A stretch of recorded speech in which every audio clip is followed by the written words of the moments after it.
Nonton sambil mabok kali ya waktu itu.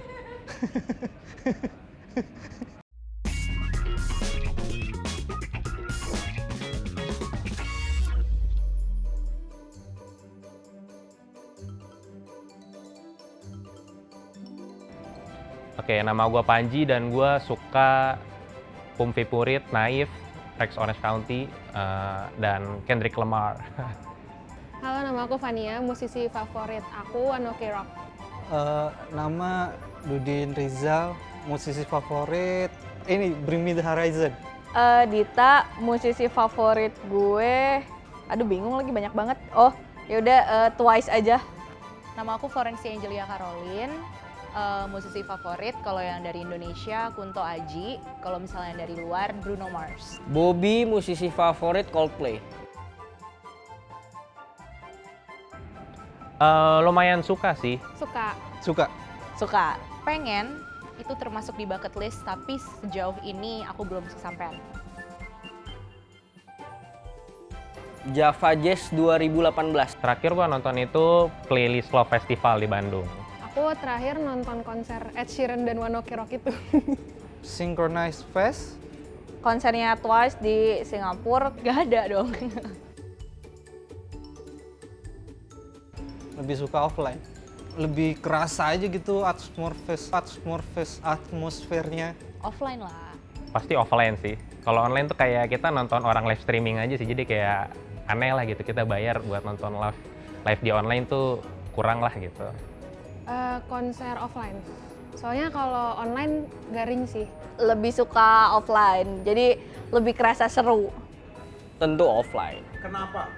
Lebih dapat euforia dan full experience-nya aja kan. Kita nonton konser kan nggak cuman dengerin lagu gitu kan, tapi kita benar-benar ngerasain musiknya, kualitasnya, terus ketemu teman-teman, terus ada booth-booth yang menarik. Nah, itu yang bikin seru.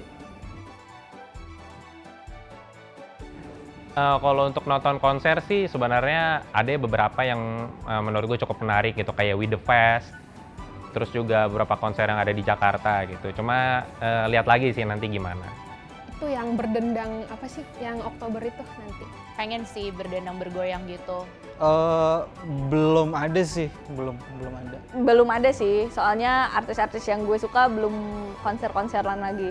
We The Fest pengennya. We The Fest, udah beli tiket? Belum. Anda jual? Aku kalau beli tiket gitu nabung dulu sih. Jadi emang udah misahin dana buat konser gitu. Ya tergantung sih. Aku nggak ada kayak spesialin dana khusus konser. Untungnya biasanya konser yang gue tonton itu nggak sangat-sangat menguras dompet untuk gue gitu. Jadi pas ada ya bisa langsung bayar gitu. Misal budgetnya gede nabung dulu. Cuman kalau yang event-event kecil gitu enggak sih, biasanya langsung beli aja. Nabung sih.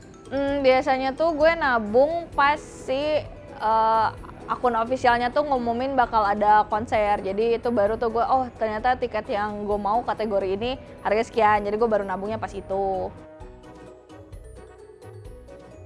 Ya menurut gue setiap nonton konser itu pengalaman yang berkesan sih gitu ya. Karena juga kadang pengalaman kita ngantri masuknya aja itu bikin pengalaman tersendiri. Terus juga artis-artisnya gitu, penampilan performance gitu kan. Terus apalagi kalau misalkan kita nontonnya itu bareng-bareng teman gitu, atau sahabat, atau pacar gitu, itu membuat pengalaman yang berbeda-beda sih tiap konser, jadi seru banget gitu. Gak ada sih, paling ya kayak pengalaman biasanya aja.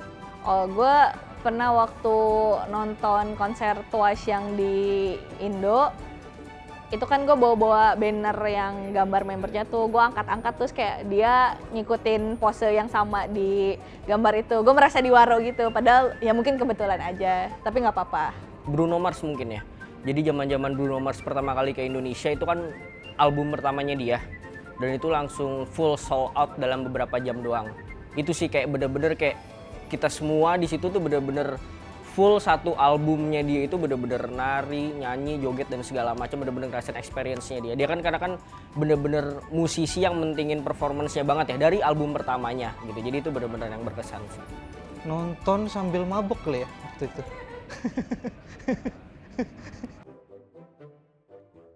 Nonton konser itu termasuk sekunder atau tersier sih, Kak? Nonton konser, kalau nonton konser di Istora yang cuma ratusan ribu mungkin itu bisa masuk sekunder kali ya. Kalau yang nonton udah di Eropa gitu ya, kita harus terbang, harus nginep dan harus keluar budget lebih besar, nah mungkin itu yang lebih ke tersier. Tapi balik lagi, sebenarnya akan relatif tergantung kita itu seberapa mampu sih. Maksudnya adalah income kita berapa dan pengeluarannya berapa itu bisa dihitung sih. Ada nggak sih Kak siasat untuk tetap bisa dapat budget hiburan tapi nggak ganggu budget harian? Biar bisa dapat budget hiburan bisa-bisa aja sih sebenarnya selama kita bagi pos ya. Biasanya kalau budgeting itu ada pos untuk kebutuhan primer yang untuk sehari-hari, terus kewajiban yang harus kita bayar dan juga sekunder. Nah inilah yang buat seneng-seneng, entah itu misalnya ke mall, makan enak, nonton bioskop, nonton konser. Jadi selama pos-posnya itu kita bagi, harusnya sih semuanya bisa aja. Nah masalahnya uang kita kan terbatas. Ya kalau misalnya primernya aja udah gede, terus ada kewajiban juga, ternyata buat sekundernya itu nggak ada sisa, ya kita mau ngomong apa? Jadi balik lagi kemampuan finansial lah yang akhirnya menentukan kita tuh bisa apa nggak punya kesenangan di pengeluaran sekunder. Terakhir nih Kak, instrumen reksadana apa yang cocok untuk budgeting dana hiburan? Dana hiburan biasanya jangka pendek lah ya, karena orang-orang biasanya kalau berhubungan dengan refreshing, senang-senang tuh nggak pengen lama-lama. Jadi reksadana pasar uang mungkin bisa jadi pilihan.